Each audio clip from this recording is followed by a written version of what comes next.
Hello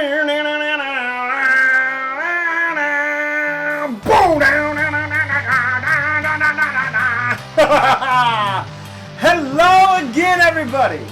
This is Jerry Foster with the Jerry Foster Semo Music and Arts Podcast. Oh, I gotta let that play right there. I like that.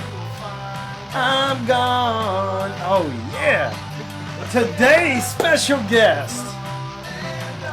He hails from parts unknown.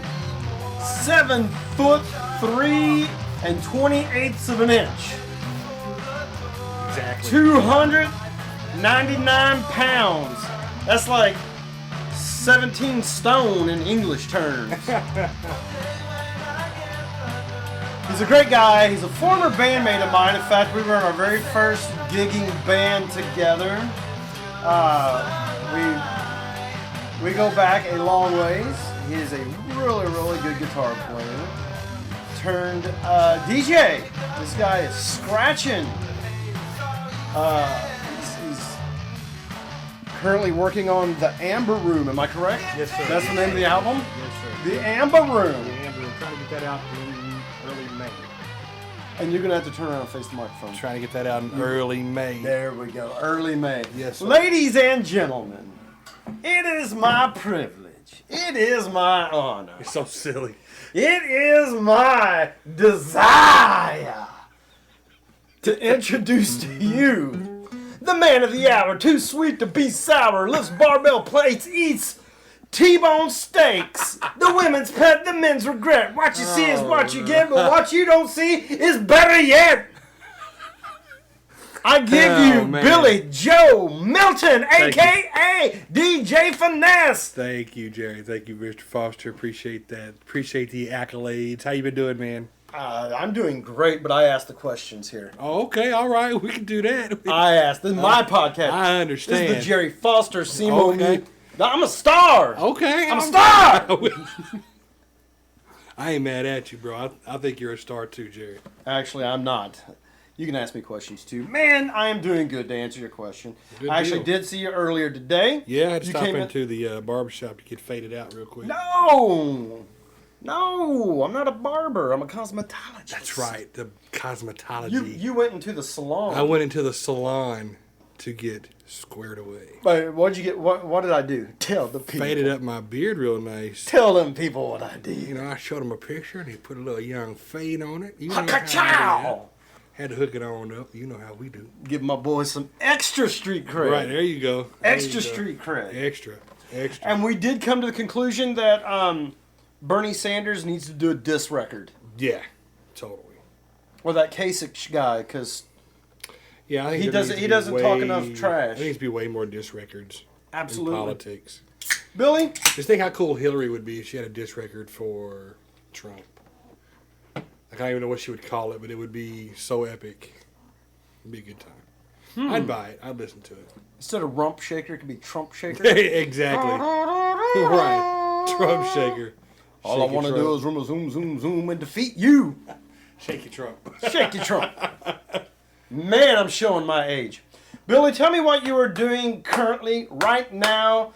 March, what is this, the 9th? The 8th. 28th, 2016. I'm trying to wish our lives away, giving us an extra day there. March 8th, 2016. What is going on in Billy / DJ FInesse world? What do you want to be called on here? What would you prefer? Don't matter. You can call me whatever you want as long as you call me.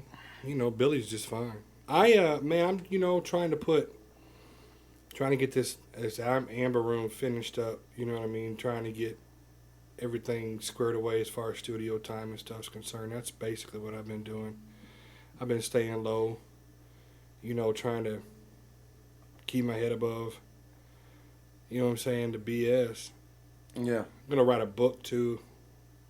I don't know if I told you about that or not, but I want to. No, I want to hear about that. Go plug that sucker. Okay, I'm going to tell you what this book is about. So in your life, I don't know if you've ever seen the movie Bronx Tale or not, but in your life, you're allowed 3 great women, come along like the fighters.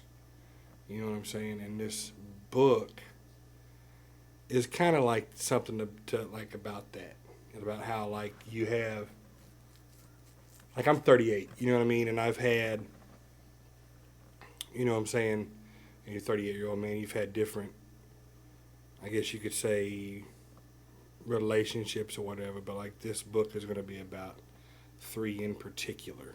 Okay. It's going to have different ones that's peppered in it, you know what I mean, just because of like, you know, the way things happen, but it's about 3 in particular, you know what I mean? So this is autobiographical. Yeah. Yeah, I'm not, I don't, you know, of course I'm saying it on this show, I probably shouldn't, but like I don't know if I'm going to pin it under my name or not, you know what I'm saying? Right. But like I'm going to tell you, like me and a friend of mine came up with, we were actually joking, and we were like, we should write a book, War Stories Before 40. The names of the innocent have been changed. You know, the names have been changed to protect the innocent, but we never did. But it gave me an idea, like I should write something. You know what I mean? Like I think it'd be very cathartic. You know, the past 2 years have been pretty difficult for me. Like I remember, I used to hear people say like, "This has been a rough year." You know, this has been a rough 2 years, and like I never really, like I couldn't understand that. You know what I'm saying? Like I was like, I couldn't, I don't know, fathom that. And then like after losing my mom's, you know, a couple years ago, next month, and dealing with everything that like has been gone through for like it's been a real tumultuous 2 years. Yeah. And the book, like I think the book would be like I've got excerpts written, you know what I mean, like put away on my phone or on paper in a notebook. But like I think, much like this Amber Room album, like I think it's going to be very cathartic, very good for me. I used to hear people talk about, man, it makes me feel so much better, but like it really does. You know what I mean, to get stuff out that you got in. You know what I'm saying? Yes. So I've never kept it a secret that I fight with anxiety, post-traumatic stress. Yep. And one of the things I did is I went to therapy for that. I highly recommend it for anybody that's got it. I recommend therapy. You know, there's kind of been a stigma about stuff like that, especially here in Southeast Missouri. And I don't care to break that. It's like, look, man, I want to show people that you can. I'm still Jerry Foster. Yep. I'm not Yep. PTSD or OCD or anxiety or depression. Those are things that I've dealt with, and I understand what you're saying about. I used to myself think, man, how can you have a bad 2 years? Yeah. Your ass needs to cheer up. You know what I'm saying? But man, I've definitely, I understand, and one of the things, one of the things I'll never forget is, we both lost parents just back to back. Yep. And in the similar manner, massive heart attacks. Yep. You lost your mother in April, correct? Mm-hmm. And and I lost my dad the following month. Yep. And we were there for each other, which was really most cool, deaf. man. That was, if you have to lose a parent, and it is devastating. I've not told just a whole lot of people the story behind me losing my dad. It was sudden, and it was on a day that I had promised him that I would meet up with him after telling him all week, Dad, I don't want to do that. I don't want to meet up. I don't want to meet up. And then I agreed. I said, okay, Friday, I start vacation. Let's meet up. I wake up Friday morning. My dad's gone. Yeah. Like, wow. I had some reconciling I needed to do with my dad, and I was able to do it last couple of years of his life. Where I'm going with this is, it's horrible to lose a parent, whether it's sudden or whether you watch them suffer with cancer, and for lack of a better word, rot. Yeah. You know, I hate cancer. Just had a friend tell me today. As crappy as it is, we were lucky to sort of have each other at that particular time, because we've got mutual friends that have lost parents and probably didn't. And I always try to look for something to be grateful for, even when I'm going through a shitstorm. Oh yeah, but the thing of it all is like there's a lot of people in my life that don't understand the way I feel, and I'm sure there's a lot like that with you. Oh yeah. Especially if they haven't lost a parent. Now, I lost my dad when I was 17, and I lost my mom when I was 36. It's very life-changing when you lose. I don't know. I guess it all depends on the relationship. Like, some people resent their mother. Some people resent their father. Some people, could probably care less, really. You know what I mean? But like if you're close to your family, and I think that's the healthiest thing for you to be is like close to your family, like able to, you know what I mean, be around. Everybody's got to have a support system, you know what I mean? And when that support system is shaken, you know when what a I mean? patriarch of your support system. I know you and your mother, Man. Not trying to be in a pissing contest, but you and your mother were closer than my father and I were. Man, me and my mom was like best friend. Like she knew everything about me. Like, Yeah. when I say everything, like she knew everything. She knew my business. She knew everything I was doing. Yeah. Not so much because she was my mother or because like I was a mother's boy, but not so much because of that, just because like I knew beyond a shadow of a doubt, like I could tell her whatever, and she wasn't going to like rat me out. She wasn't going to judge me. She was going to give me like the best advice she could. And you know, the past 2 years, she's not been there to do that. So it's just been like you get kind of lost out there, and you really have to, I don't know, you have to find your way. Like I know I'm almost 40 years old, and a lot of 40-year-old guys would be like, well, you know, man, you should be on your own, do anything anyway. But it's not about that. Everybody needs somebody to ask questions to, you know what I mean? Like bounce ideas off. Yeah, because you never it stop really learning. relates to you. Yeah, you never stop learning. Nobody is going to have your back like your mom. Nah, not at all. And I love my dad dearly, and I miss him all the time. And he would have my back when times were tough. But it came later in life. Right. My mom nurtured me from the time I was a kid until now. She still tries to, and I'm 41. Right. Just turned 41, so I understand that. With all of that said, because you jumped into that pretty quickly. We're only 11 minutes in. I'm guessing that this stuff really weighs on your mind and is into your art now. Every day. Yeah. Every day. I struggle.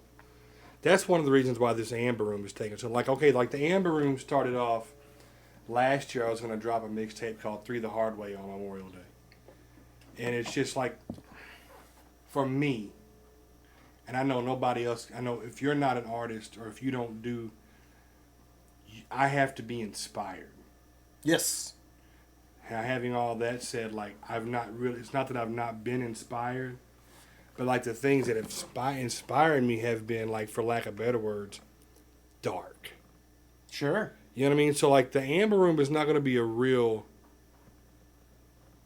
happy joint. You know what I mean? And like the book, it's like the book's not going to be really, I mean, I'm not going to say it's going to be sad, but it's just going to be like when you start looking inside, when you start dealing with what's inside, like not everything's going to be pretty. No. You know what I mean? And I think... No, anybody that's had a life that is just pure pretty hasn't... Here's the thing. And I don't want to try to sound like I'm a therapist to you, but this is just something I've learned over the years, and you've probably figured this out too. Without pain, you never have true gratitude for the times that don't hurt. Totally. You cannot understand what it's like to be in a loving relationship with another individual unless you have had your heart ripped out. And because of that, I pity people that have never had their heart broken. Totally. Like you because they never get to experience the joy of true love and even though I'm not much of a lover guy, I'm just not. I'm at a point in my life where I've been single for a good while. A little bit of fear in there. I'll be the first to admit it. I'm not discounting love. I'm not saying I'm not ever going to love again. Right. And when I do, it's going to be one hell of a lucky gal, in my opinion, because I'm going to be so appreciative of this gal who has come in because I know what it's like to be shit on and to go through a lot of loneliness. I'm sure you've experienced loneliness. Man, you know, I feel like the past 2 years I felt like Bruce Wayne without the money or the bat suit. You know what I mean? Like, you know, especially like this past year. Like, you know, the thing of it all is, man, is like your experience, or let me see, like your knowledge is tempered by the experiences that you've had. You know what I mean? Yep. And like with I don't know, man, like I don't trust a lot of women. You know what I'm saying? Sure. Like I just don't. That's you know what I mean? okay. Like and not that I don't think women are bad, because I think, you know, women are great. Like it's a man's world, but it wouldn't be nothing without a woman. You know, like James Brown said it best, but like I just don't trust. It's hard to trust. Like I seen something on Facebook the other day that made a lot of sense. It's like I don't have trust issues. I've had seen shit done with my own eyes before issues. Yeah. You know what I mean? Like once you've seen it, and it's hard to. You can't unlive. You can't unsee shit, and that's something else. Like like I know we're supposed to be talking about music. And That's all right. Talk about what you want. But like love. Because this is actually shit that fuels us artistic. Well, like love ain't something like people throw love around like a football. Like they throw the word love around like. You know what I mean? Like we throw a baseball around. You know what I mean? Like there's no real value anymore to those 3 words like I love you. I agree. And when the thing with all is like when I love somebody or if I'm like you, like if I, like I love really hard. You know what I mean? And whenever that love's not reciprocated, you know what I'm saying? Like it's a bad feeling, you know what I mean? And a lot of that comes out, like a lot of that's going to come out in the Amber Room. A lot of that's going to it's going to come out in like even the way I arrange my songs. You know what I mean? It's a total different type of vibe. Like I know a lot of people that that make party songs. You know what I'm saying? But I'm gonna tell you whose song I'm feeling right now, and it's really weird because like he's not an artist I listen to all the time. But Sam Smith has a song out that he did for the new Spectre movie for 007. I can't. What's the name of it? Writings on the Wall. Yeah, I'm not a big Sam Smith guy. I'm sick of hearing it. I'm not either, but at the same time, like I'm burnt out on him. Like the song itself, though, and like the words, you know what I mean? Like, yeah, like that's to me, like that's the bread and butter. You know what I mean? Like I don't know. You're into lyrics. You are hardcore into lyrics. I'm very into lyrics. Before you got into hip hop. Yeah, you and I. Okay, I'm going to take the people back. Okay. You and I in high school were in a band. Yep, Midnight Rain. First band it was the second band I was in, but it was the first one that I ever gigged with. Mm-hmm. There we are, teenagers going out and gigging in bars. I know, right? We were still in high school. Yeah, it's a trip, isn't it? Yep. Well, you and I were the guitar players in it. You had a very blues-based Stevie Ray Vaughan kind of thing. And I had a God only knows what you would call it, spastic approach that I still have with guitar. But you like I could tell like from early on, like you were heavily influenced. Like I was heavily influenced by like Stevie Ray Vaughan and like Robert Johnson and just the blues in general. You know what I mean? Right. And you were heavily influenced by like Creedence. Yeah. You know what I mean? And guitar players are kind of like tattoo artists. Yeah. Like their influences come across in their artwork. Oh yeah. You know what I mean? So like when I hear you, like I hear Fogerty. That's cool. You know what I'm saying? Like I have a tattoo artist, like when he does my artwork, I could tell that he was from the South. Yeah. You know what I mean? Just like in the way he would draw things, I could tell he's from the South. Yeah, we definitely had I obviously have that 60s influence, that psychedelic, as well as like the rootsy rock of Creedence was definitely, and I've been told I have stuff that sounds like the Beatles or Hendrix, and which blows my mind because I don't think I'm anything like. But I don't think you give yourself enough credit as a guitar player. That's my whole thing about that. Like, yeah, I've watched you play for a long time, listened to you play for a long time. Like, you are, I'm gonna say probably hands down top 5 guitarists in the Bluff. Yeah. Well, you know what I mean? I appreciate that. Do, That's like, really cool, man.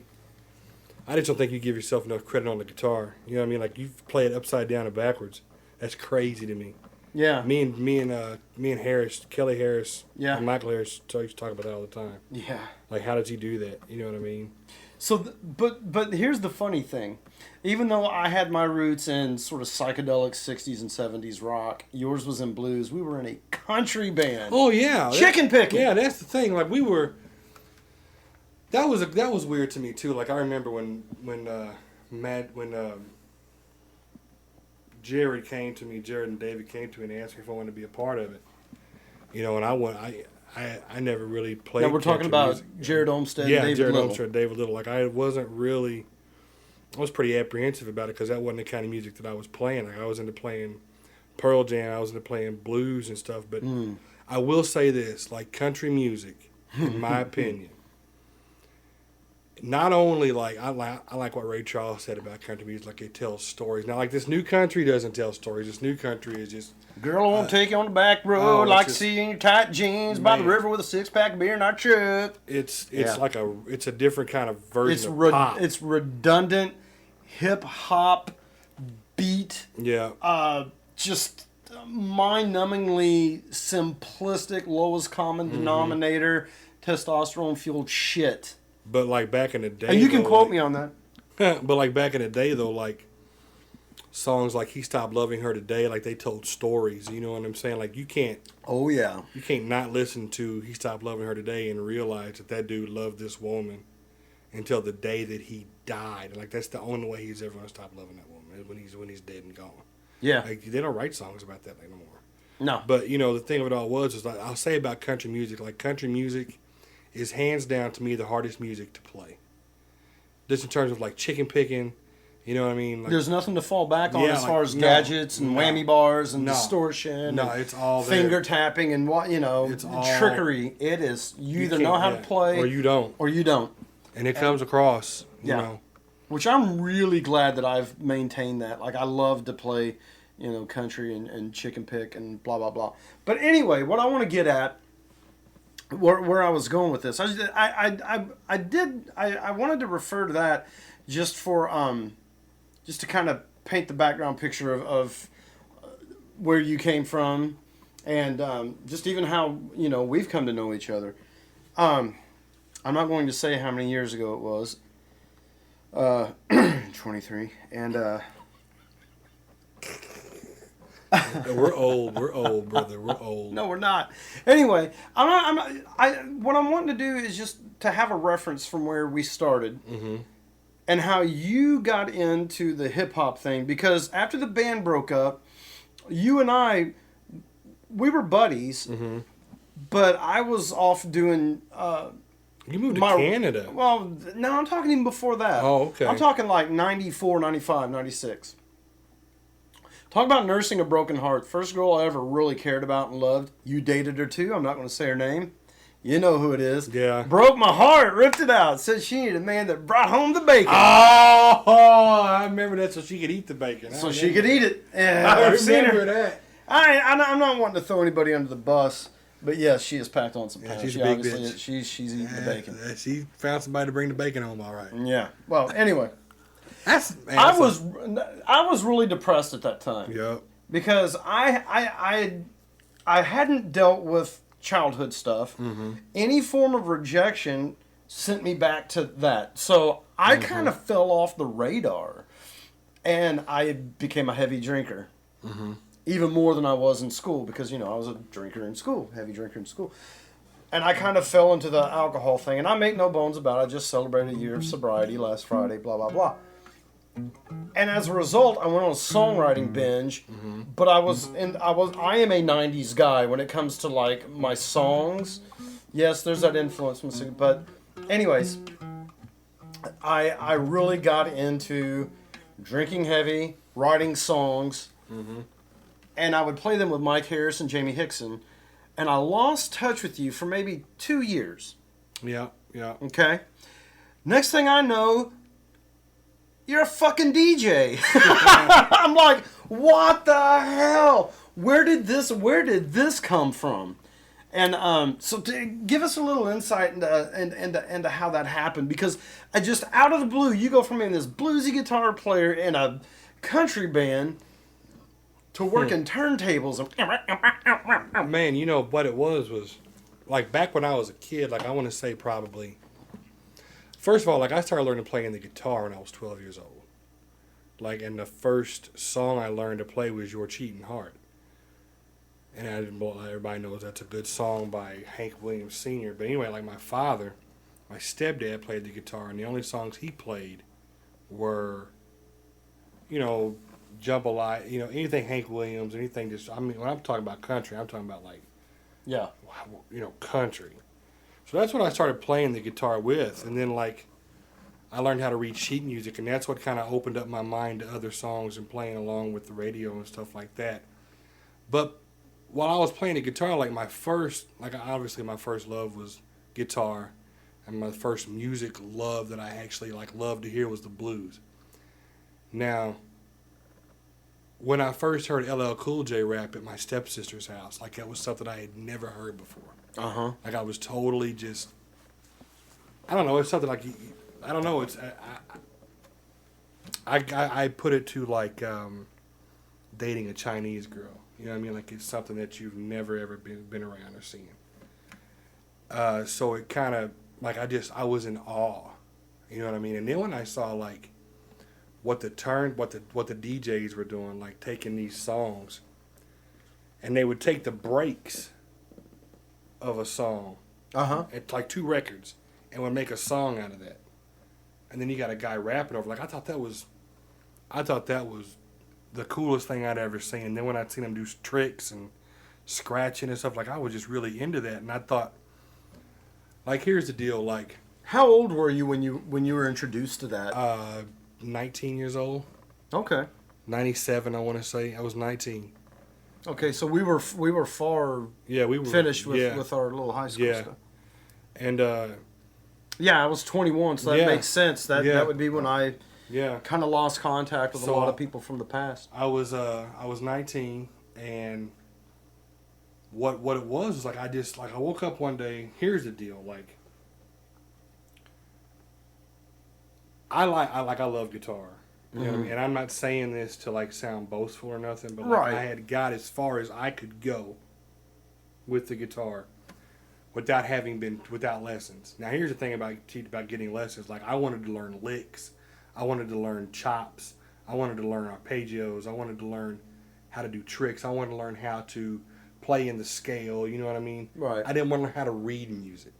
Yeah. You know what I mean? And so everybody that... You wanted to be able to do more by ear. Right. And everybody that wanted to teach me lessons wanted me to read music. And basically what happened was I got bored with the guitar because I felt like I had progressed as far at that time as I could have. You know what I mean? Gotcha. Just because of my surroundings. Because then, again... And here's something I would love to bring up, too. I'm sorry, I didn't mean to cut you off. Good. Because this... I'm going to forget it if I don't, because that's just how my brain works. Imagine if we had had this thing that we use now called the internet. Oh my God. YouTube. Yeah, YouTube videos with guitar lessons. You don't have to know how to read. And I'm happy for it. Yeah. I'm not one of those people that's like, God damn it, we didn't have it when I was a kid. You don't need to do that. No. Imagine, though. Yeah. If we had had that back then, would you have stuck with guitar, do you think? Probably so. Because I'd have been able to learn so much more. Like I have no doubt in my mind. But you know it's not too late to... Oh, yeah, I know. But then that goes back to, like, being inspired. Yeah, having the passion to do it. You know what I mean? Like, Foster, to be honest with you, man, for a long time, like, I just lost my inspiration. Sure. And my passion for music. You know what I mean? Yeah. And a lot of it was because, like, of the music that was coming out that you had to deal with. You know what I mean? Like, I don't know. I would tell you what, there's a guy now, though. His name is Alan Stone. Mm-hmm. This kid, he plays like an R&B type of music on the guitar. Yeah. He's got this song called Unaware, and he played it on Daryl Hall's. Daryl Hall has a, like a show. Uh-huh. You know what I mean? Like, yeah, Daryl's house. Yeah. Yep. And he was on Daryl's house. Kid is fantastic. But... like, anyway, back in the day, like, I saw it and I was like, there's just no reason why I can't do it. So I remember I went to the sale barn here in Poplar Bluff and they had, like, a mixer. And I went to my grandmother. I was like, yo, Grandma, will you get this for me? She was like, no. I said, oh, shit. So, like, my mom called my uncle up. And I basically, like, the summer of 97, I went and worked for that summer and got, like, my first turntable set up and everything.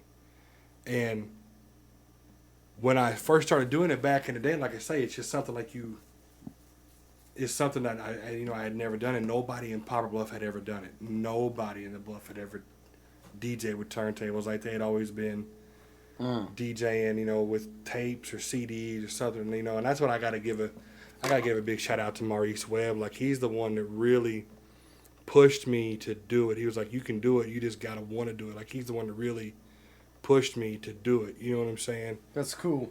And fast forward, like, fast forward 20 years, to 2013, when I opened up FInesse here in the Bluff, like, I always talk about that because, like, people talk about highs, like drugs and the highs that they get from the drugs Right. that they do, but there's nothing like having 3,000 people scream because you told them to.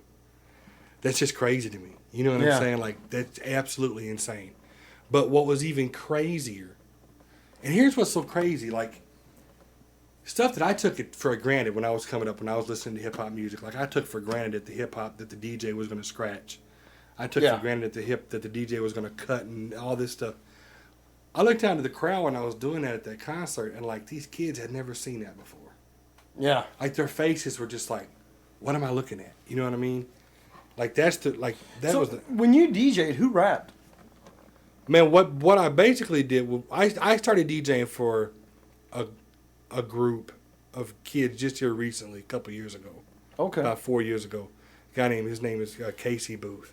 We actually did like the whole hip hop, 2 turntables and the microphone deal. Like, I was his hype man and everything like that. Gotcha. But back in the day, man, like, I was just mixing musics, like songs, like for like 5 summers straight. Like, there wasn't a wedding in the black community that went down if I wasn't DJing it, or there wasn't a party that went down if I wasn't DJing it. Like, I don't know, man. Like, I've always been influenced. I guess that's where the blues influence came from. Like, I've always... Well, let's face it, you have a thing for black culture. Yeah, I grew up in the black community, you know what I mean? Like, You can say that, I think, and it's Yeah. not offensive. Yeah.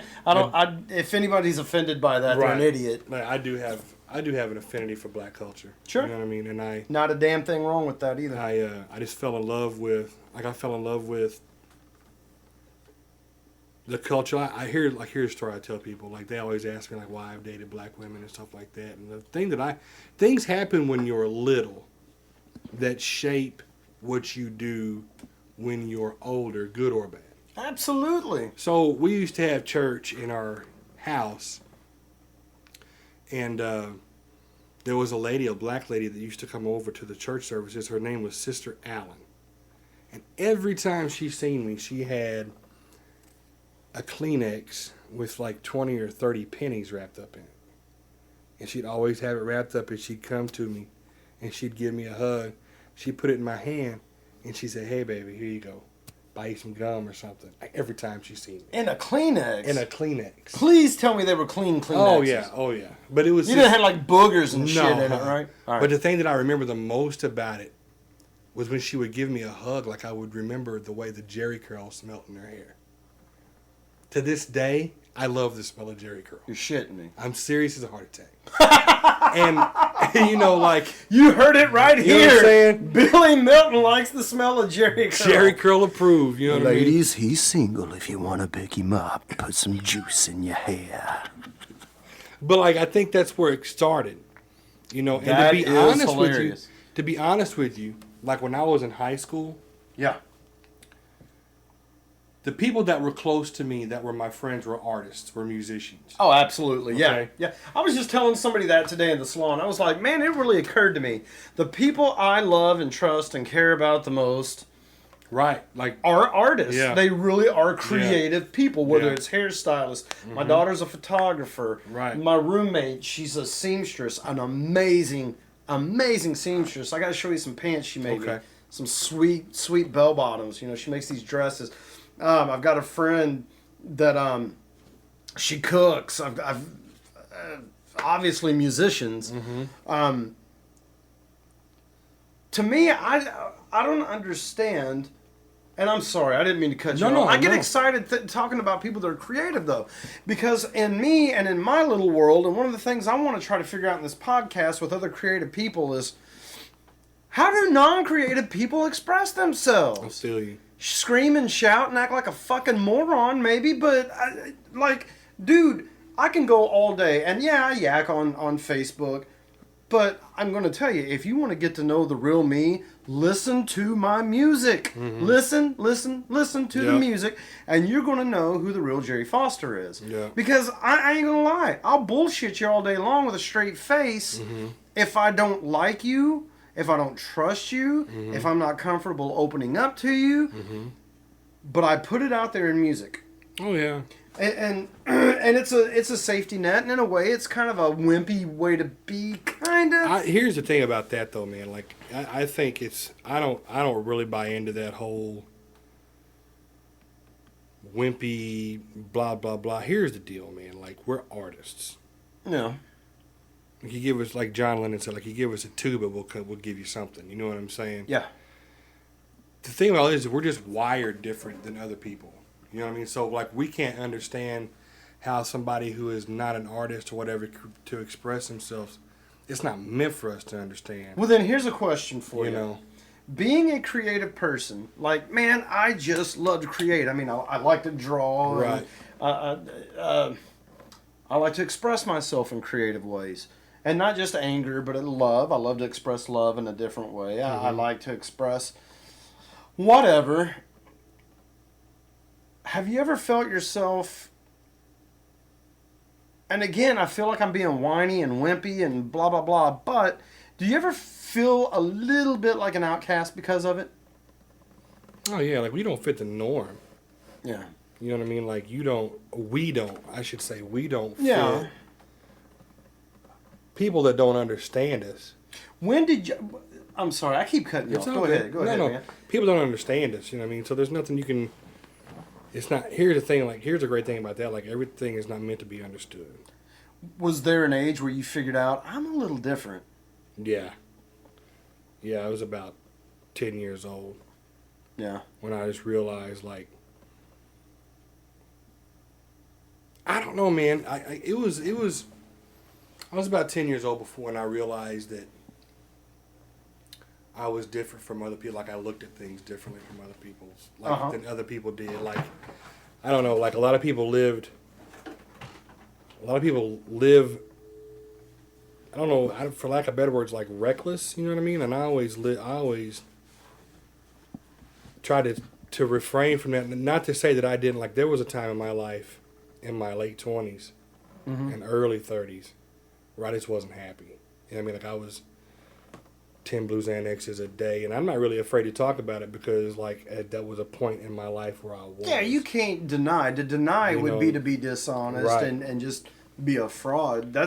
And not only that, more people need to just speak up so that people that are going through that don't feel alone. Most definitely. Like I feel like I don't know, like,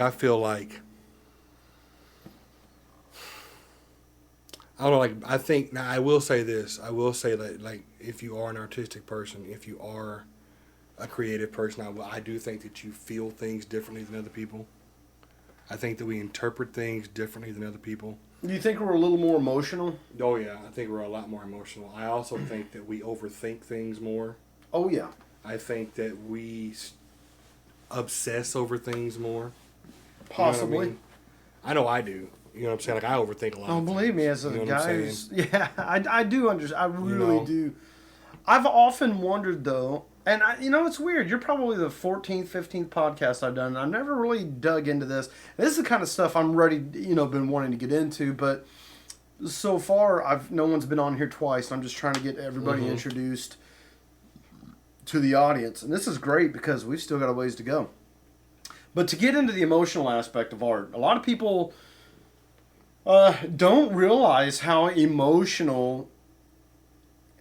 I mean, everyone's emotional, and I do not want to take away from non-creative people and non-artistic people. I do not want to take away from them feeling and saying, "Oh, get over it. You don't feel." It's not a pissing contest. There's times I would have been willing, and I've even said it. If this is what being creative is what it takes to be creative, I don't want it. I don't want to be creative anymore. Problem is, though, there's nothing you can do about that because that's how you are. Yeah. If you're an asshole, you'd be an asshole. Yeah. You know what I mean? Like, regardless of, like, that's your nature. You know what I mean? Being creative is just is your nature. And I think that you wouldn't be happy if you tried to do something else in terms of being creative. Yeah. Like, I just think that we look at life differently. You know what I mean? Like, we look at life and think, like, why not? Like, I'm going to tell you, there's a song that John Lennon wrote. It's called Imagine.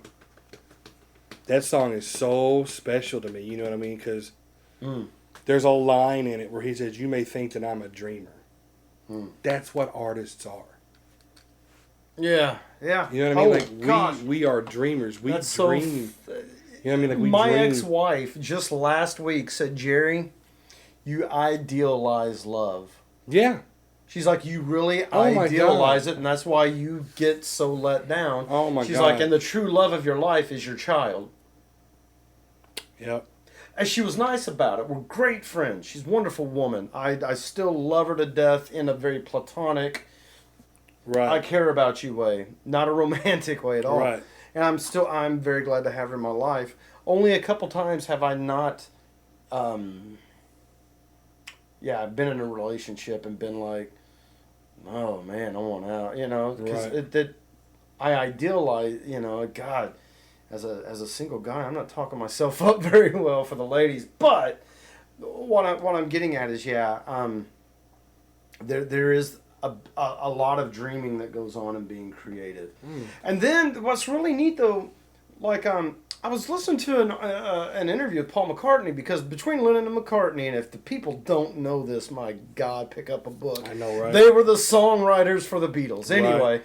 between the two, Lennon always got called the wordy one, and McCartney was always the happy, melodic one.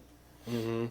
And McCartney said, they were asking him, did you ever begrudge John's edge that he had to his music that you didn't have? And he said, John went through a lot more catastrophes in life at an early age than I did. Yeah, and it we shapes both, your we life. both lost our moms around the same time, but Paul McCartney had a loving father and a loving relationship with his mom, whereas John's mom lived down the street, and it wasn't until later in life they got along. And then it's weird. It's like, oh my God, this sounds like me and my dad. I got close to him, then I lost him. But they were both, you can tell they both were heavy dreamers and thinkers. It's just McCartney had a happier disposition, so he wrote these amazing happy songs. I've always gravitated to McCartney because I love a good melody over lyrics any day. Imagine's a good song. Yeah. Great song. The lyrics are great. They're wonderful. But man, you give me a melody. Oh yeah. No. Yeah. A melody will move me like nothing else. Oh yeah. But it really goes back to all of that, what triggers your emotions. Because lyrics can trigger emotions for one person, a melody can trigger it for another. For somebody that likes rhythm, you can hear a certain rhythm and it trigger something in an artistic person that has a thing for percussion. Like, where do you sit in all of that as far as like, because I think of hip hop as obviously very beat and percussive, even if it's electronic percussion. Even with the scratches, the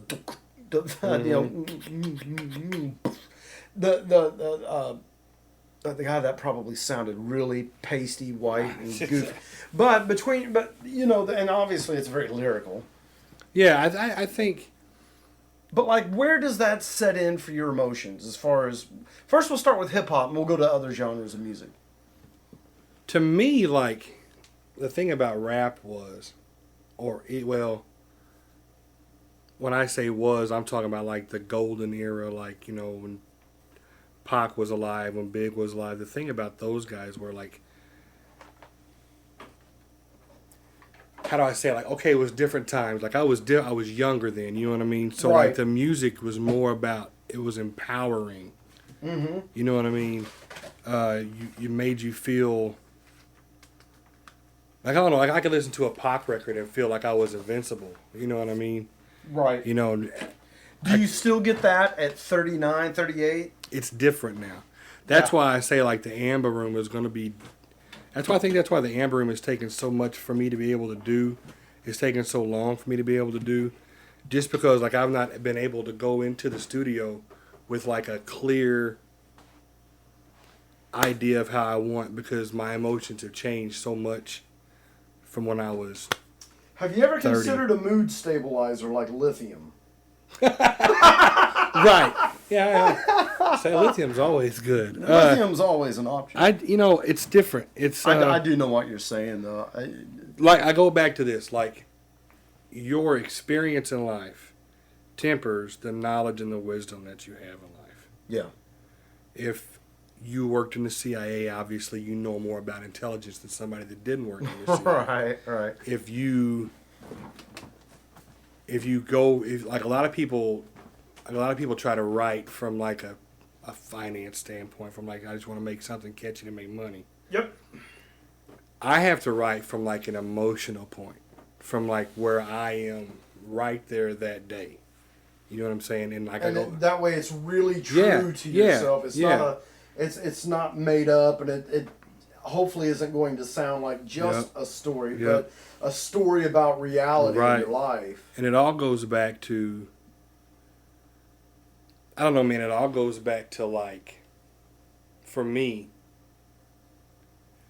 I have problems separating how I feel inside. And being able to put that to the side and focus on something else. So basically, like, if I'm having a bad day, I feel like I have problems ever making something else be better. You know what I mean? Right. So, like, if me and somebody is not getting along or whatever, or if, you know what I mean, like, however it goes, you know what I'm saying, like, it influences my day, like, it influences I don't know how you say it, it influences my demeanor.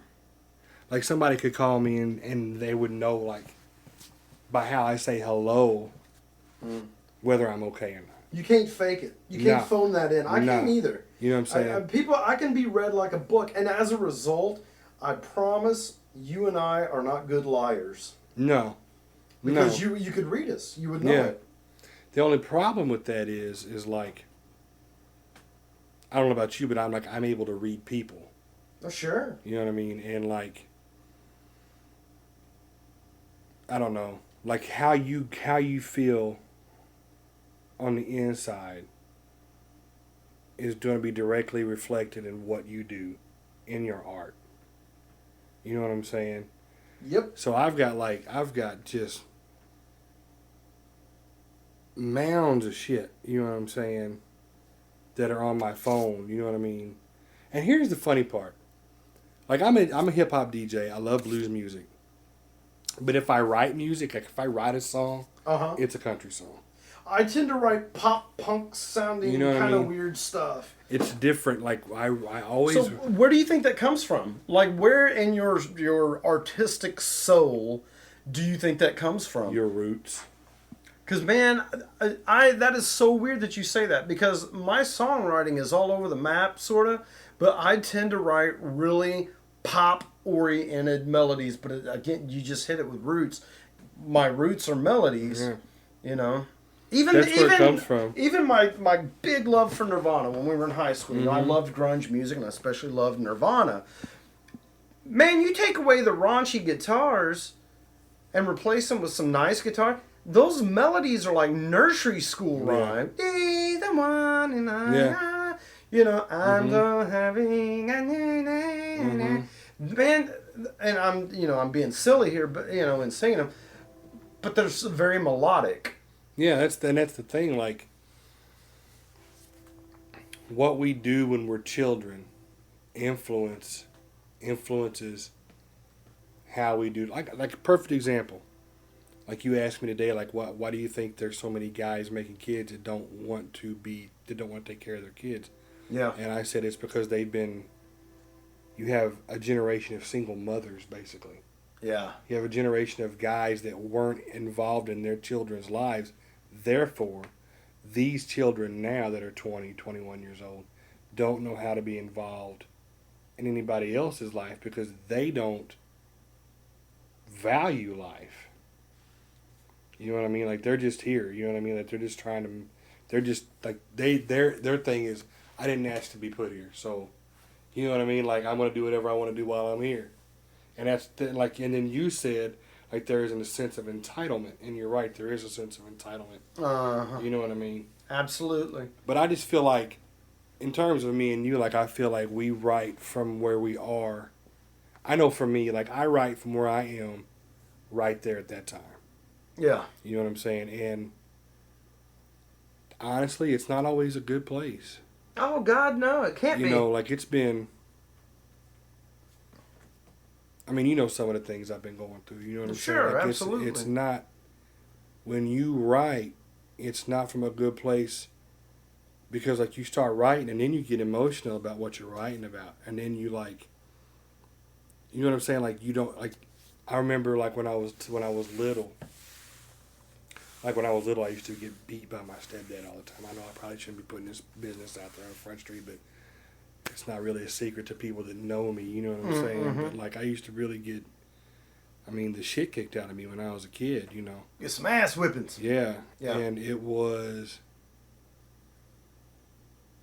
like it's influenced me. Like I can't, like if I go into a store and I see somebody being unnecessarily physical with their child, like I'll stop it. You know what I mean? Because you know, it's just not right. But there's certain things that trigger. It goes back. trigger It us. goes back to whenever I was young, and I was powerless to stop that. I just wish somebody would have stopped. You know, me getting my ass beat on a daily basis. Right, I feel you. And like life doesn't throw you in. Sometimes life doesn't throw you anything but curveballs, and that's why I go back to like nobody knows. Like if you've never lost somebody, it's not fair for you to judge somebody when they lose someone. Yeah. It's not fair for you to say, well, you just need to pick it up and go. Like you can't do that. You know what I mean? Like I don't want to put you on blast or make you sound anything other than what you are, and I'm not trying to like break down any cred you have, and I understand the hip hop game is totally different than what I'm in. But you've touched a lot on your emotions, and one thing I can say about you that I've known you over the years, you're a decent human being. You're not a thug, so to speak. right. Have you done some things that may have been questionable? I don't know. Possibly. I wouldn't put it past anyone to. And I don't care. But as somebody that knows you on a personal level, I wouldn't be like, this dude's a douchebag. He's a cold-hearted douchebag. Well, You're not. You're more of a. You're somebody that probably is going to be more likely to go out and feed people than to beat people and be involved in gangbanging drive-bys and shit like that. And I'm not trying to make you out to be anything, not hard or whatever the case may be. That's how it is. I promise you could hold your own in a fight. Don't get me wrong. Both of us could probably whoop some ass. But you and I are both very similar in that we'd rather be kind to the world. Oh, yeah. And we would rather... I would rather be kind to the world because I wish people were more kind to me. Yeah. And we talked about that today. Whenever we were talking about deadbeat dads, I said there comes a point to where you can't use that as a crutch anymore, because if your dad bailed on you and you know how much that hurts, why would you bail on your kid? Yeah. But I do understand the entitlement thing too, and we could go into a whole other podcast about that. We're coming up on the hour mark here. Man, we have covered a lot of ground, dude. It don't even seem like an hour either. It's crazy, isn't it? It is crazy. Crazy. At this particular time, obviously, yes, you're working on the Amber Room. My thing right now, I'm working on a solo record, too. When we get done, I'm going to play you a track or two. There's one I actually want you to do some scratching on. Okay. You heard it here. I have a track I want DJ Finesse, a.k.a. Billy Milton, a.k.a. Dr. Lou. Right. To do some scratching on. Right now, I've pretty well much got the songs mapped out that I want on my solo record. Mm-hmm. They're songs that I wouldn't be doing with the Ernie Lewis Band. These are totally not written for ELB. Right. Is yours more of a, I'm going to just keep writing until I feel like I've got what I want? Or do you already have your songs mapped out? I've got the structure of how I want it mapped out. The songs haven't been done yet. Gotcha. I have how I want it to be in my head mapped out. You know what I'm saying? But it's like it's going to tell a story. You know what I mean? Like the first song is going to have something to do with the second song. The second song is going to have something to do with the third song. Like it's going to tell a story. So you know at this point in the recording process, where are you at with that? In the middle. Okay. You know what I mean? Like Sure. because I'm the type of person, like, I like to I guess you could say, micromanage everything. I like to be. Sometimes they'll do sometimes they'll do a person will record the songs, and then do like a lot of other things in post production. You know what I'm saying?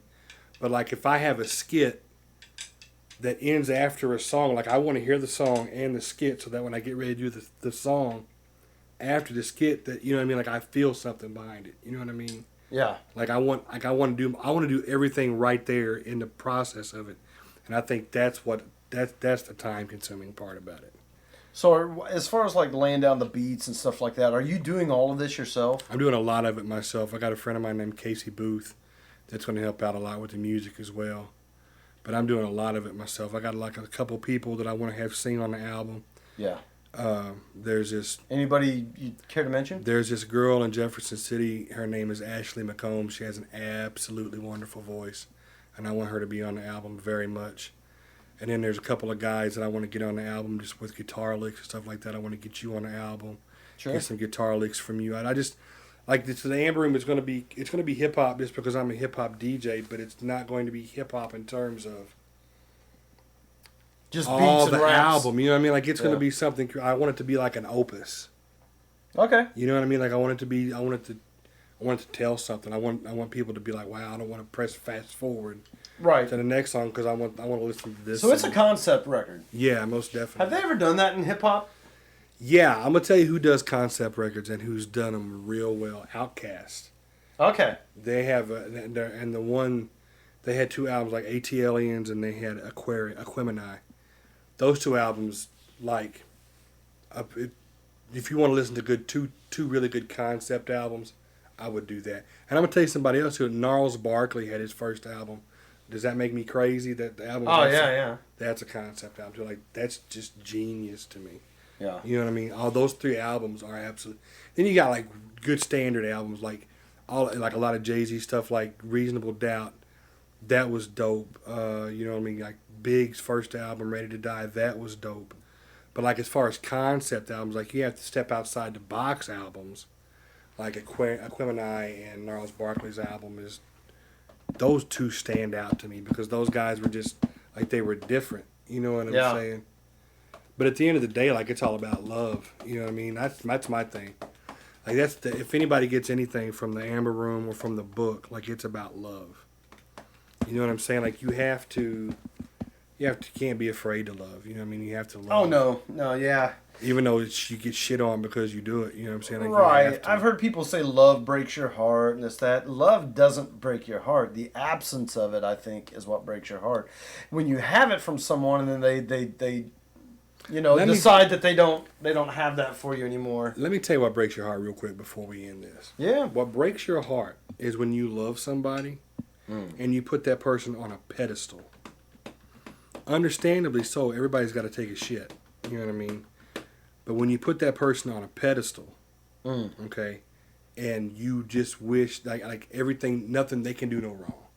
Yeah. And then they do something wrong to you. Yeah. Oh yeah. You're setting yourself up for failure. That's what breaks your heart. Absolutely. You know what I mean? Yeah. Because and it expectations. Expectations. Unreasonable expectation. You know, viewing humans as being other than human. Yeah, like everybody ain't gonna do for you what you would do for them.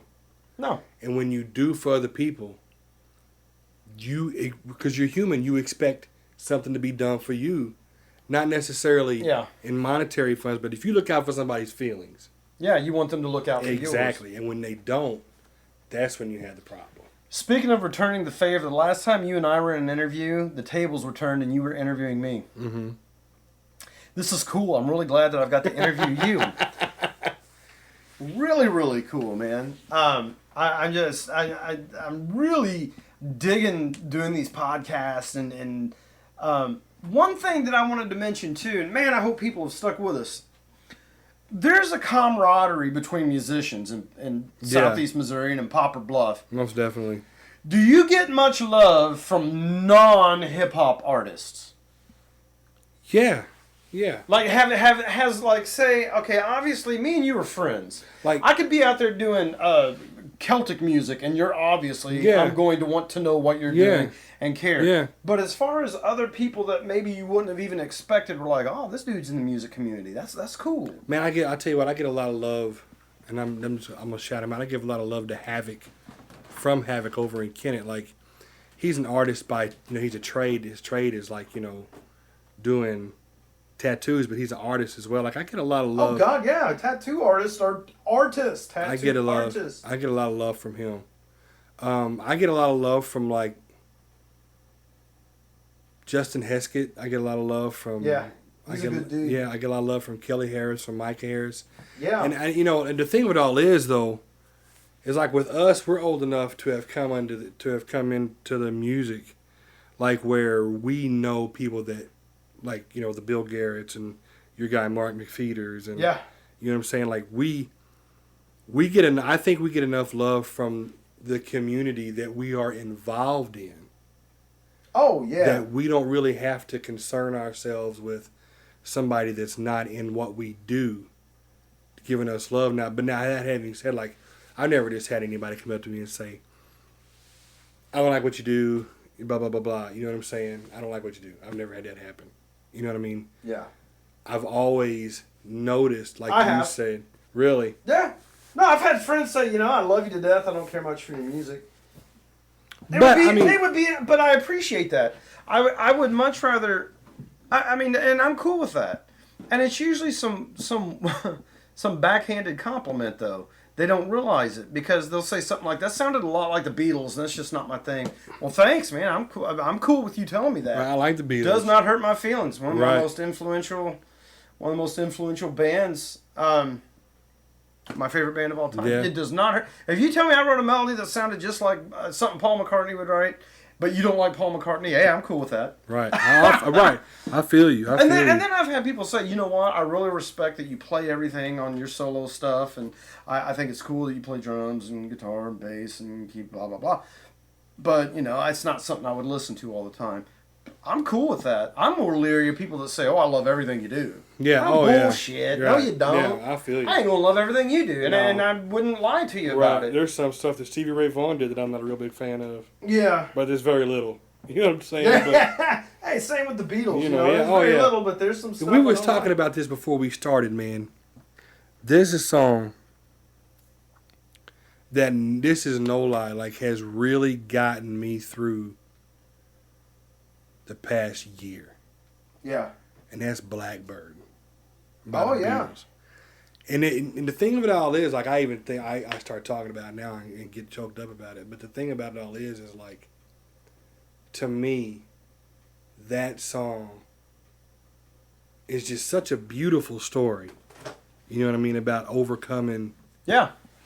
you know what I mean, insurmountable odds. You know what I'm saying? Yeah. Like, It was about black women you know what I in mean? the 60s during the civil movement. Yeah, it's crazy. You know what I mean? But to me, it's such a beautiful song. Well, here's something then. While we're on the subject of this, name some lyrics. We'll do some swapping here. I love playing Okay. sort of little games. on Okay. here. What are some lyrics that touch you? You do one, I'll do one. You do one, I'll do one. Michael Bublé. It's not his song. He did a cover of it. It's a song called "You Don't Know Me," and it's, you don't know the one who thinks of you at night, who longs to kiss your lips, who longs to hold you tight. You think you know me well, but I'm just a friend, but you don't know me. You know what I mean? Like, who wrote that? Was it Willie Nelson? I don't know. I don't know, but that's possible. I know Mickey Gilley did a version of it. That's Maybe possible. Jerry Lee Lewis. But Michael Bublé's version is so nice. You know what I mean? But blah blah blah blah. Yep. Yeah. Cool. Yeah. Well, I'm gonna go with a Beatles lyric Okay. for my first round, and it's always been because this brings me so much comfort. The song "Let It Be," the first line of the third verse. And when the night is cloudy, there is still a light that shines on me. Shine until tomorrow. Let it be. That just it gets me, because obviously when you've dealt with depression or anxiety, loneliness, it's always worse at night when the lights are out and you Yeah. are alone. Yeah. Alone is hard to be. Alone, alone is okay. Lonely, Right, is where you get all fuckered up. That's what I was gonna. But that whole, hey, even when the night is cloudy, there's still a light that shines on me. Just should make it till tomorrow morning. Yeah. Let's just make it to the morning, and we'll let it be. So for me, that always just brings massive amounts of comfort. It's like, yeah, okay, this dude knows what I'm going through. Yeah. Whether he did or didn't, Right, is irrelevant. I'm going to say he had an idea, and probably, the Beatles were breaking up at that point. He was probably very sad, distraught, to a degree. That couldn't have been a happy time. So, that's one for me. All right, I'll let you do. I got another one right off the top of my head. I got, a lot of people talk about this band, Nickelback. Like, you know what I mean?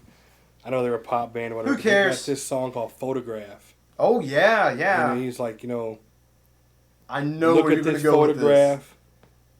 Every time it made me laugh. When I look at it, it makes me laugh. When I look at it, it makes me. And then he stops the song. All right, before you go another step, it makes you think of someone we lost in high school, doesn't it? Monty? Yeah. Yep. Yeah. Yep. And it makes me think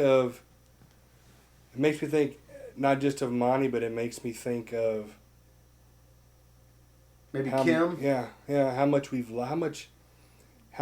lose, how much we've lost. I'm gonna give you a perfect example. Today I was with my boss.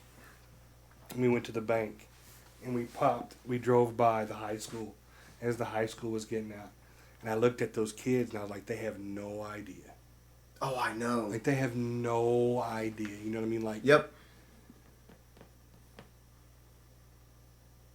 we have, and when we was in high school, and I'm not saying anybody else hasn't suffered loss, because I know loss is all over, but like, we suffered a lot of loss when we was in high school. Man, it just You know seemed what I like mean? back to back to back. Every year. A student was dying. It was so sad. Man, it was ridiculous for 4 years straight.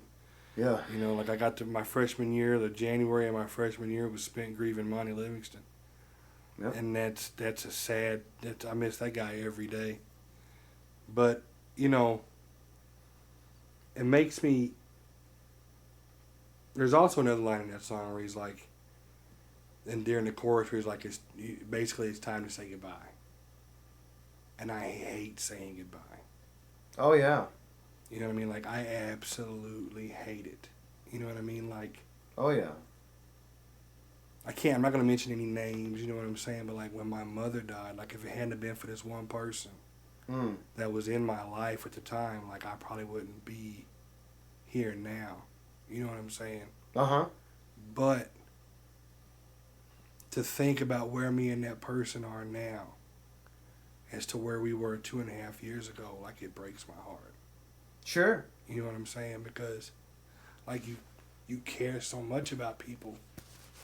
Yeah. And when you find out that, like they don't care about you the way you care about them, like, that's the worst part about it. You know what I'm saying? And when you hate, like, I hate it. I hate it. And that's what that song, Photograph, reminds me of. Like, just loss in general, like, loss of, loss of friends, loss of family. Like, I've got a picture of my uncle and my mother and her two sisters. And the only person that's left in that picture is my uncle. Yeah. You know what I mean? Like, when... Here's one for you. Not a song lyric, but going with that theme. You and I played a gig at my family's Christmas thing. The Foster family was never tight. On that video, one aunt is alive from that. Yeah. And that was only 20 years ago. Yeah. I was 93. But I look at that, my dad's on there, my Aunt Helen, my Uncle Cecil, my Aunt Patsy, my Uncle Bill. I mean, these people are gone, and it's really weird. I have one of the high school students we lost, Kim Mosley. I have a video of her and Amy Davis. They had come over whenever I had that band in high school over there in Duncan's house, and it's like there's Kim shaking a bean can while we're trying to do Down on the Corner. Yeah.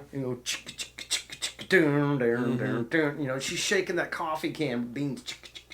It's like gone. Yeah, and those were good times too. Going over to Aaron's house and playing when we was in high school. Yeah. But you know what? Like kids don't have that now. Oh, man, I sure would love to think they do. Like but... we don't like. I don't think kids have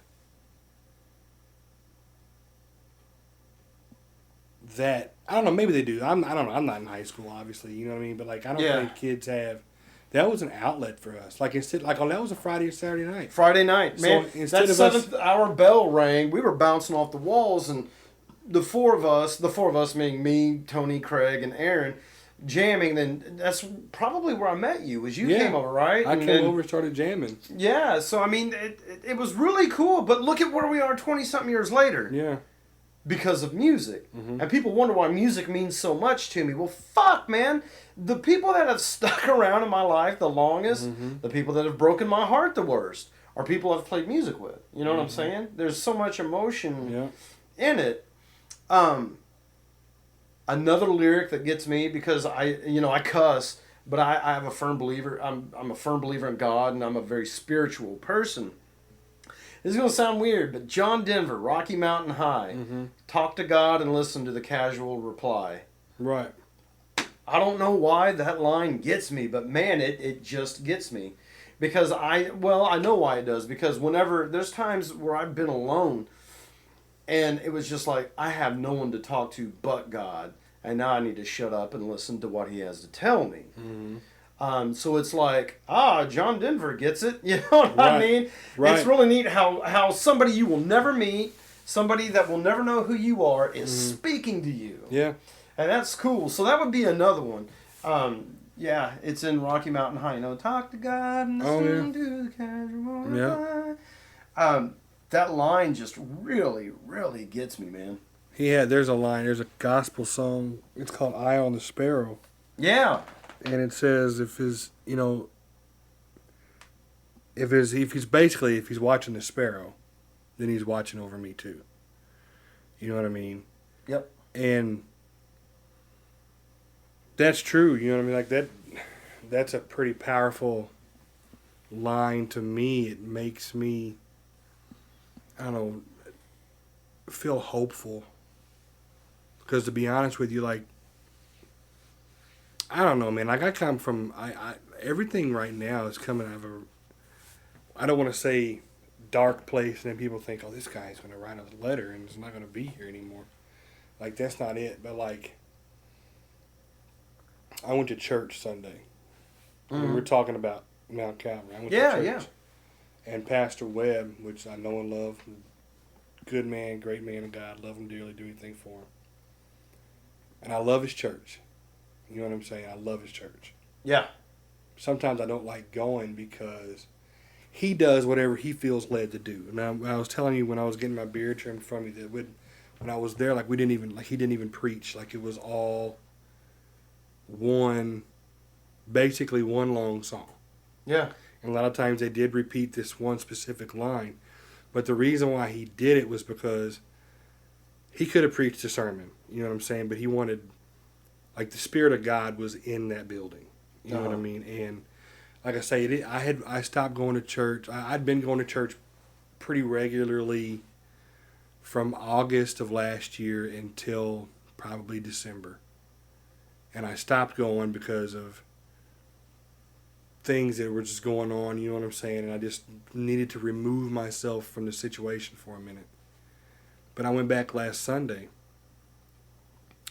And like my Ronnie knows everything about my mom's passing, and like me and Ronnie are close, as close as we can be in terms of he's a pastor and I'm a churchgoer that goes to his church, but like we know each other on a personal level too. And like he called me out in front of everybody, and he spoke right to me, you know what I mean? Like spoke into, like saw in my spirit what was wrong, and like he's like. And the church was packed. You know what I mean? But, like, sometimes you just got to let God do what he's going to do. Sure. Absolutely. And so, like, he told me, like, like, I see the heartbreak in you. I can see the pain in you. I can see that you're a broken man. You know what I'm saying? Yeah. In terms of your emotion. You know what I mean? He goes, I'm just here to tell you that God sees that, and he is working on you to help change that. Oh, yeah. The thing of it all is, though, is you have to want to be changed. Mm-hmm. You know what I mean? Like, it's not just going to happen for you. Like, if you're in a situation where you are not happy, if you're in a situation where you are heartbroken, like, you have to change that situation. Like, nobody is making you stay where you are. Now, the flip side of that is, like, I don't know if you've heard you know who The Weeknd is? Yes. Okay. He had this Twitter, and it said sometimes we hold on to the people that hurt us because at one point in time, they were the people that made us happy. Sure. You know what I mean? Yep. And that's, I know a lot and of we that.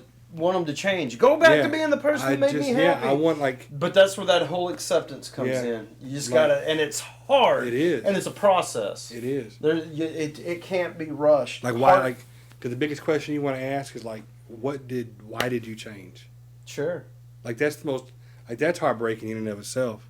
When you see somebody that you love and you care about, and they change right before your eyes, and all you want is for them to love you as much as you love them. Yeah. You know what I mean? That's all you want.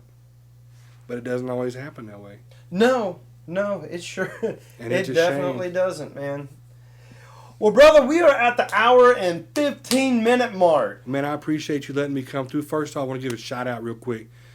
I'm doing baseball now for the high school and for the Raiders and for the Lady Raiders. So we didn't even talk about your it's radio it's broadcast. all good, man. It's all good. I just want to, everybody tune in to KLID 1340 AM. The first game is the 15th of March. It's going to be a Raider game. March is going to be pretty full up, but April is absolutely crazy. There's like 5 days in April I'm not broadcasting from somewhere for the radio. So next month's going to be pretty busy, but I'm blessed. I want to thank Sonny Skidmore for allowing me to do that, Chris Browning. I also want to thank God for bringing me as far as he had, because he didn't have to. Like, real talk with Jerry, there's a lot of times. Oh, yeah. You know what I mean? Like, the only thing that's kept me here is God. That's it. You know what I mean? Because there's a lot of times where, you just feel like you don't really have much to offer. You know what I mean? Yeah, but you do. But I didn't know. Like, but I get it. I do get it. You know what I'm saying? Like, yeah. So, like, I really appreciate you letting me come through, get on this podcast. You know what I mean? Hey, no problem. I really glad to have appreciate you on it, here. man. And I can say from the bottom of my heart, you're one of the most decent people that I know. And and again, it makes me throw out more gratitude toward music, because had we not shared that same love for music and that artistic thing, we wouldn't be here talking today, more than likely. More than likely.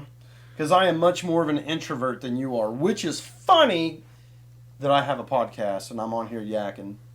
Because I am a very... But it's part of your creative process, though. Yeah. So... Yeah. I mean, it's like, how many have you done? This is how many? Gosh, I don't know, 15, 16. See? Yeah, I mean, it's just how you express yourself. Yeah. And you should come holler at me at a baseball game sometime. I will definitely come and sit in the booth with you. I love baseball. I was a baseball guy growing up. Always welcome. Awesome. Well, that's going to wrap it up for this edition of the Jerry Foster Semo Music and Arts Podcast. I would love to thank my boy Billy for being on here. Billy Milton. Thank you, Jerry, for letting me come. I appreciate it. It was a good time. Yeah, and from the bottom of my heart, I want to tell you I love you. You are like a brother to me, and you are always, always, always welcome into my home and to do another broadcast. Man, I love you too, brother. The feeling's most definitely mutual. And that's going to wrap it up. I'd like to thank everybody for listening. Tune in next time. I'm not even sure who my next guest is going to be, but it'll be fun. Oh, yeah, it's going to be entertaining, and it's going to be informative. This has been an amazing podcast. Anyway, guys, I just want to tell everybody that's listening, please be kind to one another. We had that tragedy today at Walmart. It was just so unnecessary. Senseless. Folks, I don't care what you do. If you don't get anything from this podcast, love somebody. Yep. You know what I mean? Like, love somebody, because it's way too much of that bullshit going on in the world today. Mm-hmm. Lenny Kravitz said it best. We gotta let love rule. Sure do. I got a tattoo that says that. Let love rule. That's what I'm talking about. You got to. That's what I'm talking about. Well, that's going to do it, everybody. Have a good day that's listening, and we will catch you next time. Sayonara. God bless.